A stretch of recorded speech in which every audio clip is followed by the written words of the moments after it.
ஆண்டவர் வாக்கு கொடுக்கிறார், நீ சகலத்தையும். எல்லாமே நமக்கு திரும்ப வரும். நாம் இழந்தது எல்லாமே திரும்ப வரும். என் கைவிட்டு போனது எல்லாமே திரும்ப வரும். ஆண்டவர் எனக்கு மறுபடியும் கொடுப்பார். திரும்பவும் ஆண்டவர் எனக்கு தருவார். திரும்பவும் நான் சந்தோஷப்படுவேன். திரும்பவும் அந்த சமூகத்தில் நான் உட்காருவேன். திரும்பவும் நான் தலை நிமிர்ந்து வாழ்வேன். திரும்பவும் ஆண்டவர் என் கூட இருக்கிறத நிரூபிப்பார். திரும்பவும் ஆண்டவர் மறுபடியும் ஒரு விஷயம் என்னை நினைப்பார். அவர் மறுபடியும் அந்த இடத்துல நான் தலை நிமிர்ந்து வாழ்வதற்கு கர்த்தர் எனக்கு இரக்கம் பாராட்டுவார்.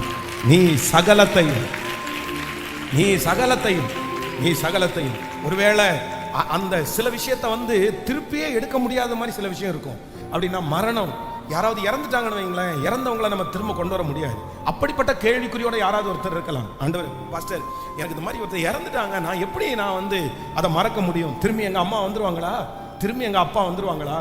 கர்த்தருடைய பிள்ளைகளை ஒன்று நினைத்துக் கொள்ளுங்கள். ஒன்று, ஆண்டவர் என்ன பண்ணுவார் அப்படின்னு சொன்னா, நமக்கு ஏற்கனவே இருக்கிறது போல ஒன்றை கொடுத்து ஆண்டவர் நம்முடைய வருத்தங்களை மறக்க பண்ணுவார். இருக்கிறது ஏற்கனவே இழந்துட்டோம் பாருங்களா, இதை இழந்துட்டோமா, அதே திரும்ப கொடுத்து ஆண்டவர் நம்முடைய வருத்தத்தை மறக்க பண்ணுவார்.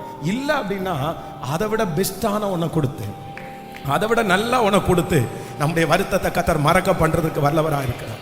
ஈசாக்கை குறித்து வேதம் சொல்லுது, தன்னுடைய தாய் ரொம்ப நேசிச்சாங்க. ஒரே பிள்ளை இல்லை, சாராய்க்கு வயது சென்று சாராயுடைய கர்ப்பம் செத்து போனதுக்கு அப்புறம் கிடைச்ச பிள்ளை ஈசாக்கு. அதனால ஈசாக்க பொத்தி பொத்தி வளர்த்தாங்க. ஈசாக்குக்காக யாரை வேணாலும் இறக்குறதுக்கு சாராய் ஆயத்தமா இருந்தாங்க.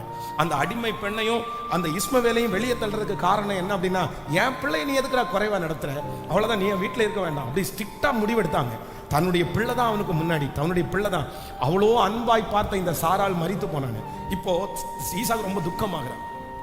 ஈசாக்கு ரொம்ப அம்மாவோட ரொம்ப டிபெண்ட் பண்ணிட்டு இருந்ததுனால அந்த ஈசாக்கு அந்த துக்கத்தை மாற்றவே முடியல. ஆனா வேதம் சொல்லுது, இப்ப அம்மாவை விட நல்ல ஒரு மனைவி ஆண்டவர் தருகிறார். ரெபேக்காளை கர்த்தர் கொடுக்கிறார்.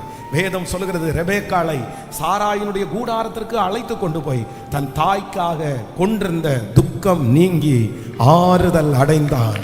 தன் தாய்க்காக கொண்டிருந்த துக்கம் நீங்கி ஆறுதல். நான் இந்த பலிபீடத்திலிருந்து கர்த்தருடைய வார்த்தையை சொல்றேன். ஒண்ணு, நீங்க இழந்து போனதை கர்த்தர் அப்படியே தருவார்.